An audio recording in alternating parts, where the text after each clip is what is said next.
You may wonder why my cameos are so brief. There's a reason. You see, some people go to see a movie that I have a cameo in, and they miss it because they blink their eye or something. Then the movie has ended, and they say, wait a minute, we missed Stan's cameo. So they gotta buy another ticket and go back. Now you know the secret why the Avengers did so much business. My cameo was so brief, they missed it. But that's only between us. I don't want other people to learn this great secret. Hey, can I go now? No, not yet.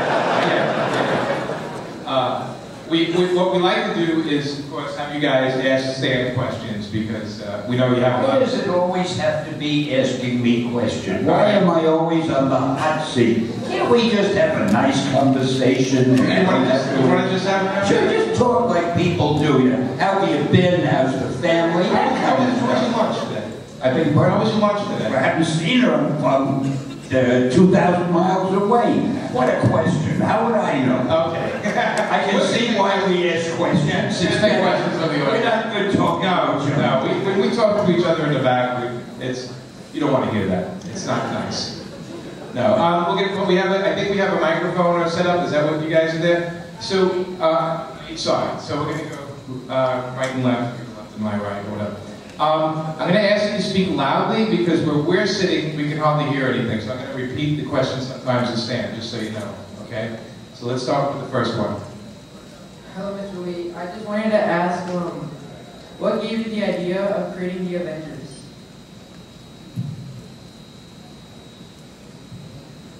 Well, I had all these characters, and I figured I ought to do something with them.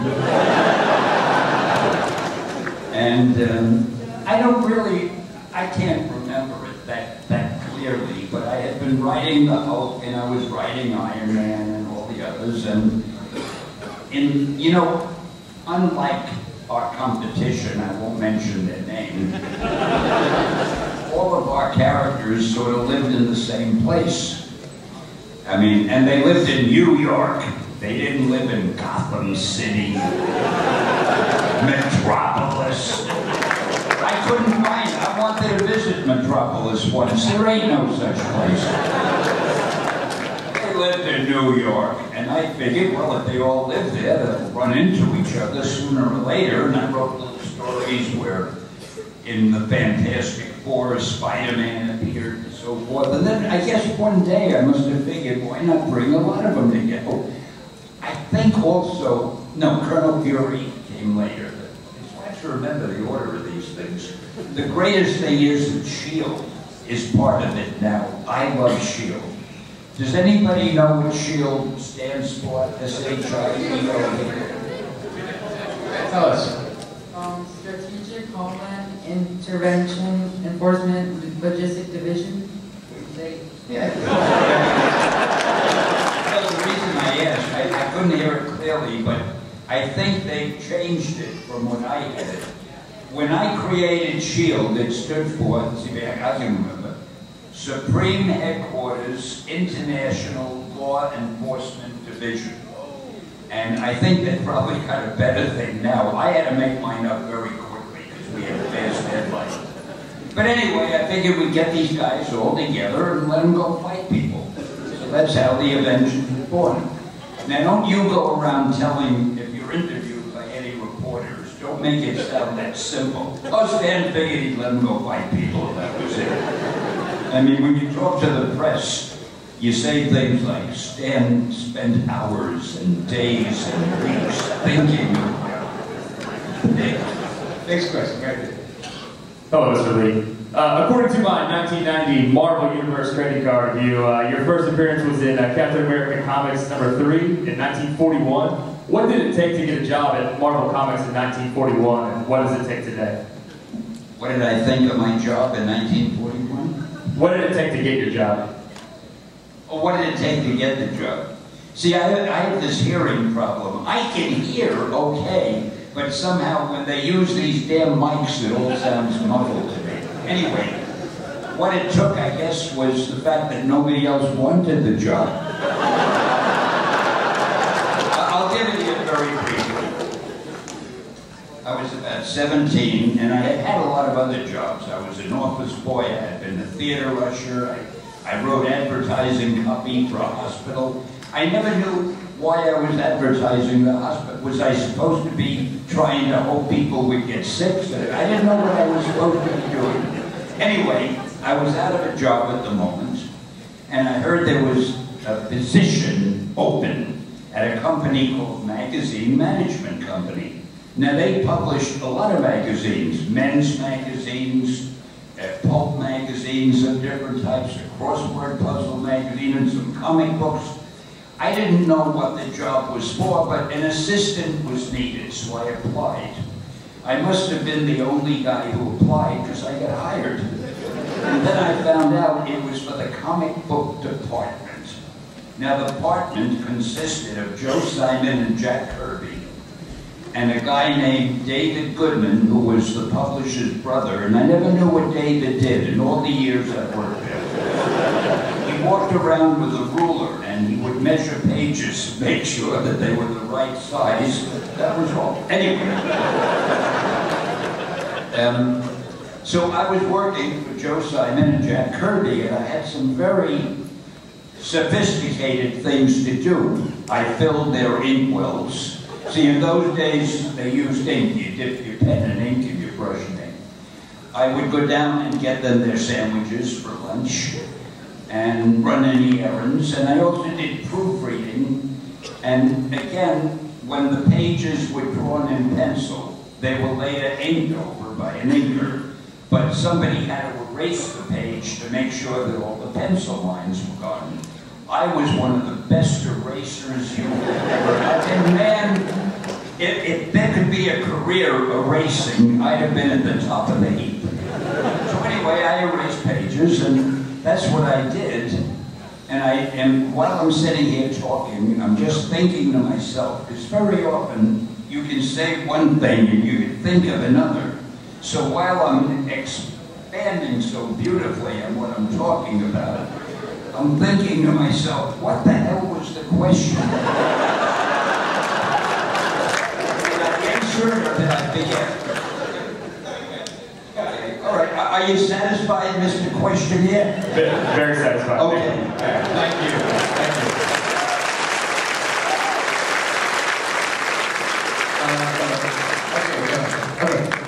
So, Mr. Lee, no doubt that Spider-Man is your best, because technically none of us would really be here unless you made that Spider-Man Parker in Amazing Fantasy. But if you had to choose, other than Spider-Man, who would be your favorite Marvel character in general? Now here's another thing I never understood about questions. The question apparently is, other than Spider-Man, who's your favorite Marvel character? But he was talking for about 2 minutes before he said it. So what was he saying before that? That's what he said, honestly. Exactly what he said. The other words were just like frosting on a cake. That was all. It was leading up to it. Yes, right. See, another thing, I have absolutely no idea where the voices come from. I'm looking there. I might have been over there. I don't know. That's a good quote right there. So what was the question?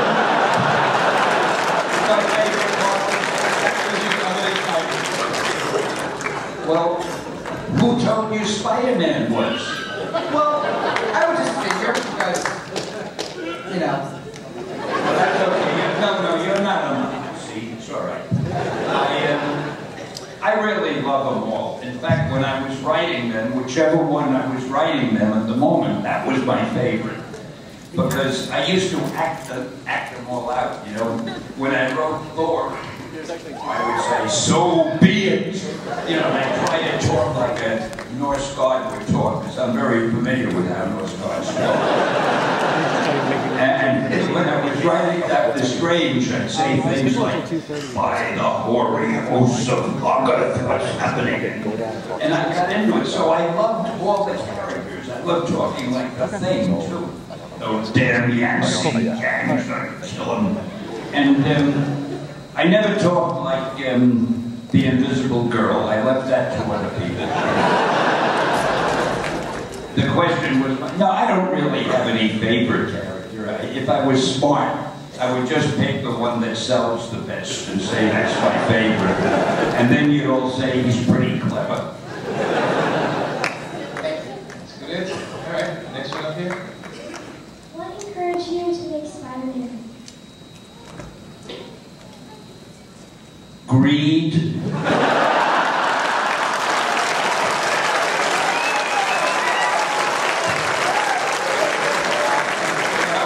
I was smart, I'd leave it alone and go to the next question. That was a good reception.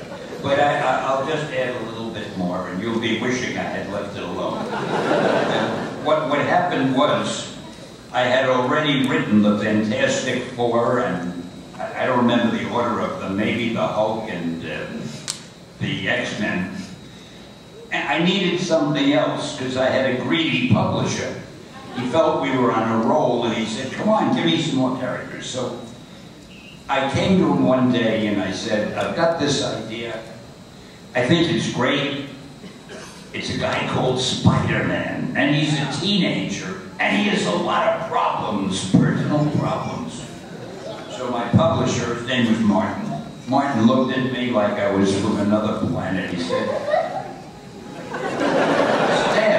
are you kidding? That is the worst title I ever heard. People hate spiders. You can't call a book Spider-Man. And you say you want him to be a teenager? Teenagers can only be sidekicks. And then he said, and you want him to have problems? Stan, don't you know what a superhero is? So as you may be gathering now from the insight from, he didn't like the idea.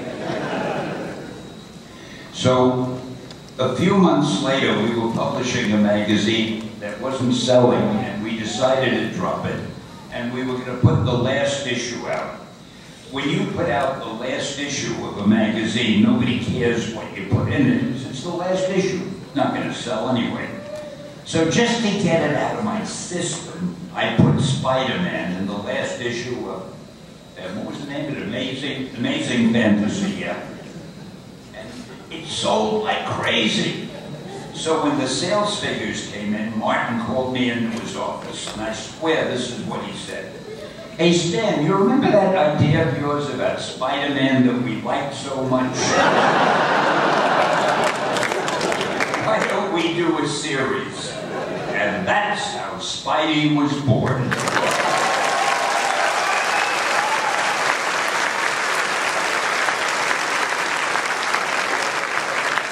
Okay, bring up this side. Mr. Lee, my question may not be as extravagant as all the others, but what does Excelsior mean? Well, you know, you're probably going to say, I wish they'd stop asking him questions, because every question ends up with a long speech. Excelsior requires a long speech. Am I using this mic okay? It sounds like the sound is coming and going to me. Anyway. I heard one guy say, unfortunately. I had used little expressions. I used to write a column called Stan's Soapbox, and I had something called bullpen bulletins, and I also would write little notes and captions of the stories, and I tried to add, I love expressions. So sometimes I would end by saying, enough said, or I'd say, hang loose, or face front, or anything I thought of. Little by little, I noticed that the competition was starting to use those phrases also.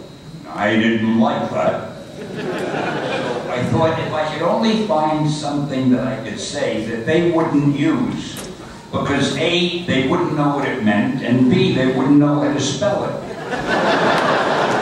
They weren't very bright. So I realized that on the Great Seal of the state of New York, it says Excelsior. Now I know there are some of you sitting there saying to themselves, to yourselves, what was Stan doing looking at the Great Seal of the state of New York? And I don't remember how I happened to see it, but somehow or another I did see it. And I looked up the word Excelsior. Now, if you look in the dictionary, the first thing it says is, it's that stuff you put in packages so a fragile object won't get broken when you mail it. It looks like sand, it's crumbly stuff. And I figured, well, that isn't a good expression. But then there's a second definition, and you have to look in a big unabridged dictionary, because a little dictionary may not give you this definition. But the second one is, it's an old English expression which means upward and onward to greater glory. Now, what could be better than that? So that's what I decided to write. Now, the funny thing is, I would get so much mail from fans saying, how come you use a word that means the packing stuff? And I'd have to write a letter and say, get a bigger dictionary. See what I mean? A simple question, I've been talking for a half hour. I'm sorry. I think the new dictionary should probably just, the third definition be what Stan Lee says. That should be the dictionary. I think that'd be all. I don't like you to be the big Go ahead, buddy. Hey, Stan, man. What makes a complete character? And out of all the characters you've created, is there one that you feel is more complete than the others?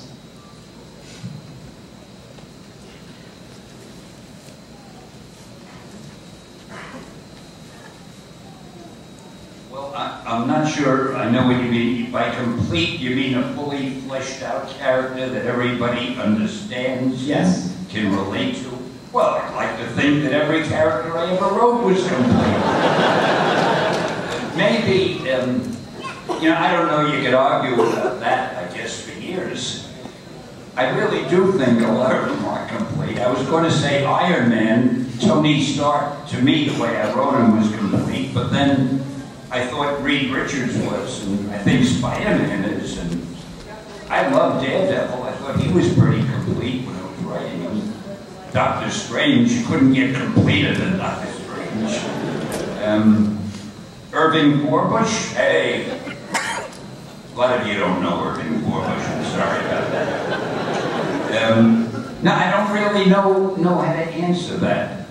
But if I have to take a guess, maybe Spider-Man was the most complete, because we know more about his private life. Oh, I'll tell you another thing that we did at Marvel. I say we because I'm being modest. I really did it.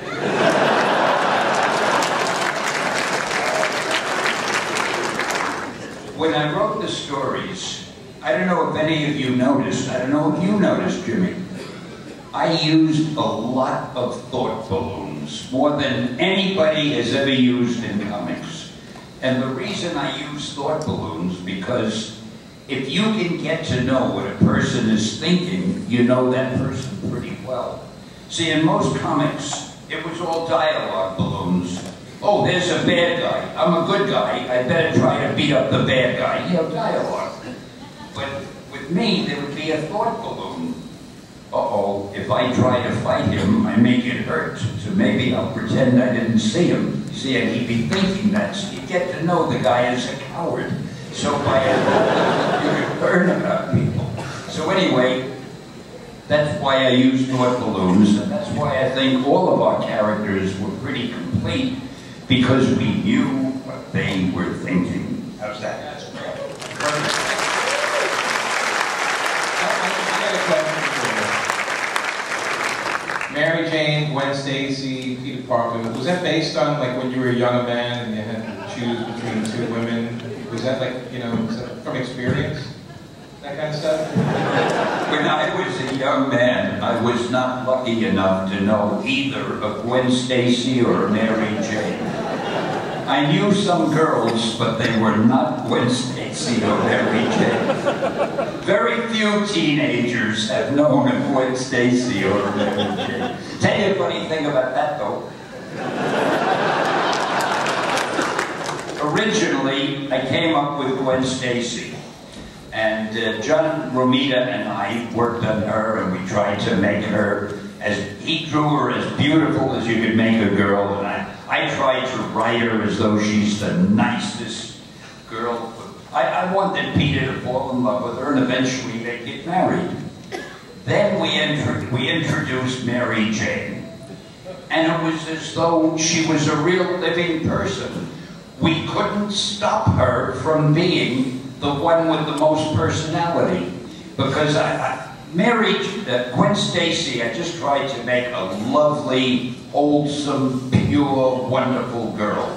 But Mary Jane, we made her hip and cool and with it and modern and fun. And after a while, it was as if they were living people, and we couldn't find a way to make Gwen Stacy as interesting as Mary Jane. And then, of course, the writer Jerry Conway, after I left the strip, he must have felt the same way, because he killed Gwen Stacy. Which I thought was a terrible thing to do, because a few issues earlier, I had killed her father, Captain Stacy, and it was as though we had something against the whole Stacy family. Okay, go ahead. Hi, Mr. Lee. I'm actually a really big fan of yours. Well, actually, I think we all are. But my question is, in the 1960s, I watched a movie about comic books. And so in the 1960s, you were about to leave Marvel. And so I'm wondering, why were you about to leave Marvel? I heard that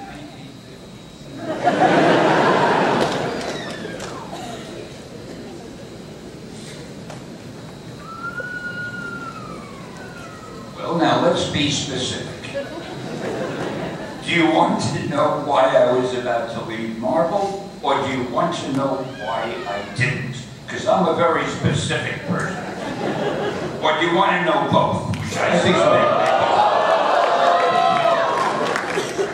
I had been working at Marvel, which then was called Atlas. First it was called Timely Comics. Then it was called Atlas Comics. It had a lot of names in between. I don't even remember them. But at the time it was, I think, Atlas Comics. And I had been writing stories for quite a few years. But I was writing the kind of stories that Martin, my publisher, wanted me to write. He had very little respect for our readers. He thought that comic book readers were either very young children or adults who weren't too smart. So he would say to me, Stan, I don't want you to put in too much dialogue. Don't use words of more than 2 syllables. Don't worry about characterization or plot. Give me a lot of action. I want to see a lot of action on every page. Well, he wanted to see action. I wanted to make a living, so that's what he got. He got action. And after about 15 or 20 years or whatever it was, I was really tired of writing those kind of stories, even though they were doing well. And incidentally, we also did other kind of books. We did teenage books, like the Archie group. We had Millie the model, Tessie the typist, Evie of Hollywood, on and on. And we had books about little kids. There was little this and little, I don't even remember their name, little Joey and little somebody. And we had war stories, and we had horror stories, and we had crime stories. But none of them I felt were that good, and I was responsible for them. So I finally said to my wife, you know, I want to quit. I want to try to write something good, or at least better than what I'm writing, which shouldn't be hard. And she said, and you may make notes if you wish, she said, why don't you do one book, the type that you want to do it the way you'd like to do it. Because even if the boss, even if Martin gets angry and fires you, you want to quit anyway, so what have you got to lose? It shows you got to marry a smart wife. That was the greatest advice.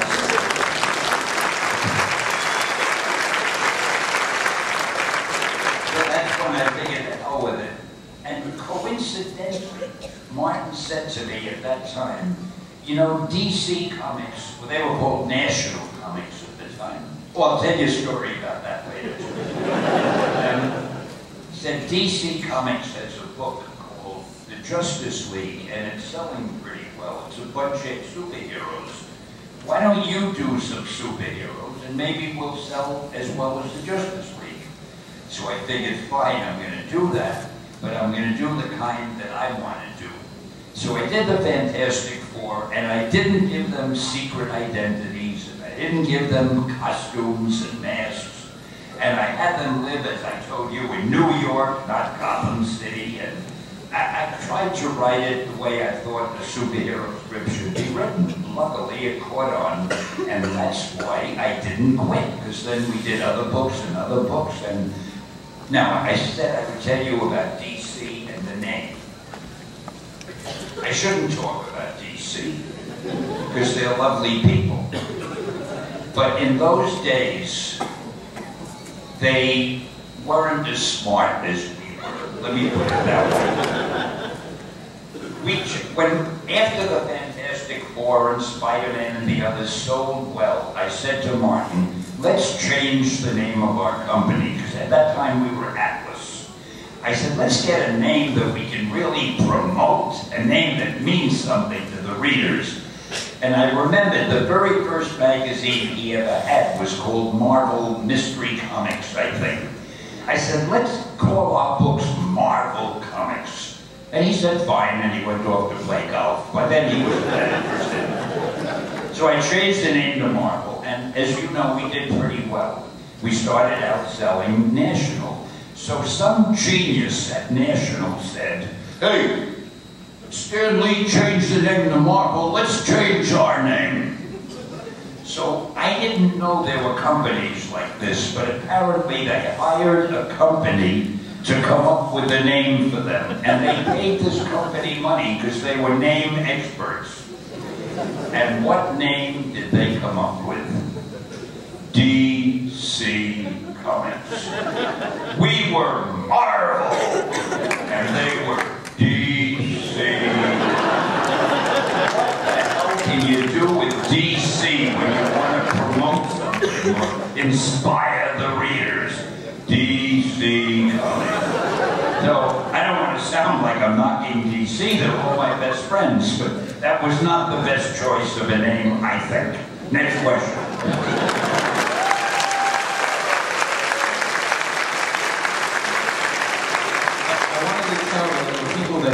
Look for you in the cameos that Activision has a game coming out, a Spider-Man game, right?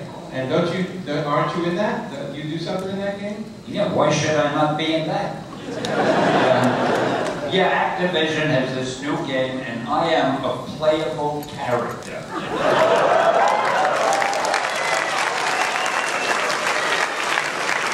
It's a new Spider-Man game. And if anybody is nutty enough to want to be Stan Lee in a video, get yourself one of those book games. I haven't seen it yet, although they did send me some little pictures of me, and I don't think it does me justice. But it's kind of funny to be a character in a video game. I had forgotten about that. Thanks for reminding me. You have superpowers in it? I don't know, I haven't played it yet. Okay. Oh, wait a minute. Yes, I do, because I go swinging around town like Spider-Man does. I don't know how they explain it, because I haven't played the game yet, but I'm sure they have a very good explanation. I think it's worth it just to buy it to be Stan Lee in the game. Just to see what I look like. That's right, exactly. They're going to be so happy we mentioned it. Wow.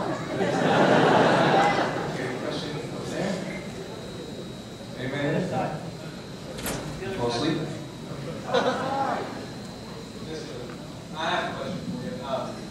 Okay. Me and my friends have a long-standing debate about who would win in a fight. Not in comic books, but in real life we're talking about here. Would it be Spider-Man or Superman in your opinion? Could you help us solve this? Okay, I have my answer to Stan. Who would win in a fight, Superman or Spider-Man? That is the easiest question.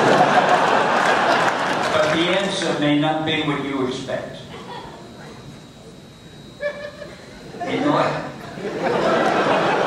The winner would be whomever the writer wants it to be.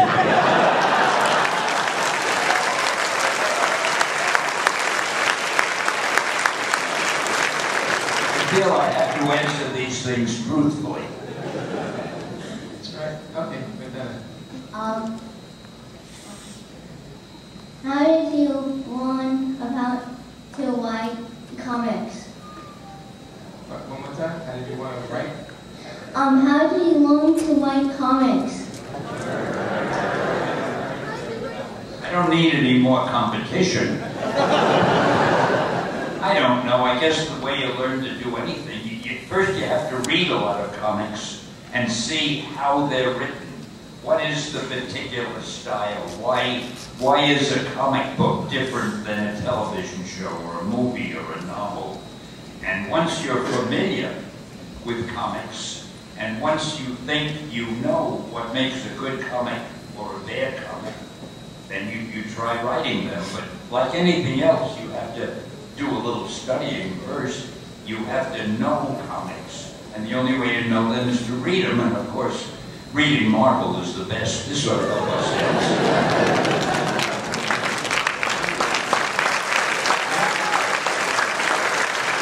Is this going on? Hi, I'm Reese. What inspired you to write comics? Well, I never really thought I'd be a comic book writer. As I mentioned earlier, maybe you came in late. As I mentioned earlier, I had had a lot of little jobs, and I was looking for another job, and I heard there was a position open in a publishing company. It turned out to be in a comic book area. I really, when I was young, I wanted to be an actor. I wanted to be a lawyer, because I had seen a movie where the lawyer was the hero, and he made such a great speech, and he got a guy off from the electric chair, and I wanted to be a hero. And I wanted to be a lot of things. I never said to myself, oh, I'd like to be a comic book writer. Because in those days, there weren't that many comic books. Most of the comic books were reprints of newspaper comics. And then there was one book called Famous Funnies, I think, and that reprinted newspaper comics. Then after a while, Superman came along. I never really read that. Not that there was any reason not to, I never thought of it. And then Captain America came along, and I did read that because I loved Kirby's artwork. But I never thought of being in the comic book business because it didn't seem like much of business. Nobody really cared about comic books in those days. And boy, apparently they care about them now because look at the size of the comic book conventions. I think that's great.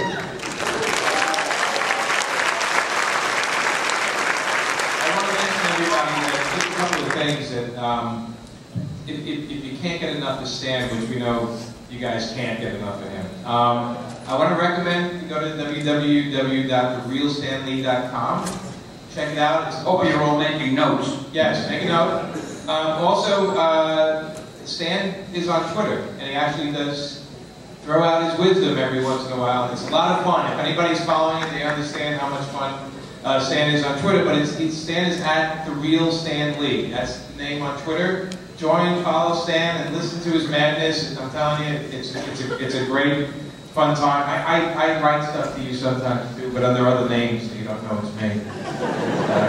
I go on the DC Comics guy. Anyway, okay.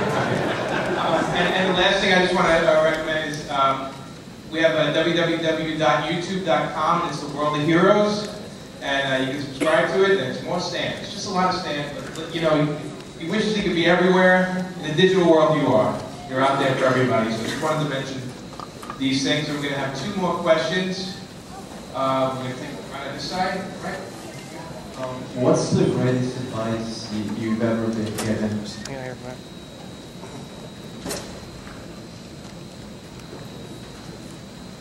I really don't know it. I've never thought about it. I think maybe my wife's saying, write the stories you want to write. I can't think of anything else in it. Oh yeah, when I was a little kid, I talked a lot in school. That will surprise you. And I had a teacher named Mr. Ginsberg, and I will never forget Mr. Ginsberg, because he used to say, Stan, I want you to lock up your mouth and throw away the key, and you can't open your mouth till I throw the key back to you. And I was about 8 or 9 years old, and to me, that was a command. He said that, and boy, my lips were shut. And if he didn't remember to throw that key back to me at the end of the day, I wouldn't have spoken until the next morning. So maybe the best advice I got was to shut up sometimes and not talk so much. Well, we thank God you didn't listen to that, that's for sure. I had my dad tell me one time, he says, don't park in the middle of the street. That was his advice. Like, well, don't park in the middle of the street. That's what he told me. It was good advice, but I was like, that's it? That's what you've been waiting to tell me? Anyway. All my life I've been waiting. I've been parking on the right and the left, and now you tell me not to park. I'm going to tell you one thing. Man and boy, I've done a lot of panels. There is nobody better to do a panel with than Jimmy Palmiotti. This guy is so good.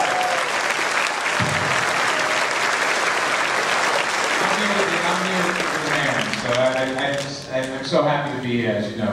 I look forward to this. I flew in just to do this panel. And I wouldn't have done it if not for Jimmy. That's right. Unless they paid me. Wait, you get paid? Anyway, okay, let's get to that. Last question. I'm sorry, guys. That's all we got time for. In this world of heavy controversies, just wondered, is there any one of your productions that has become very controversial, and how did you handle it?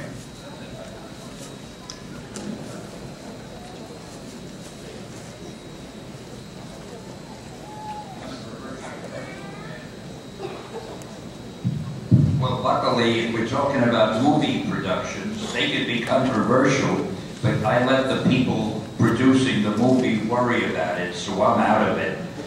And so it doesn't concern me, but everything is controversial. I mean, when the first Spider-Man movie was made, before it was seen, everybody was saying, you can't have Tobey Maguire playing Spider-Man. What kind of a hero is he?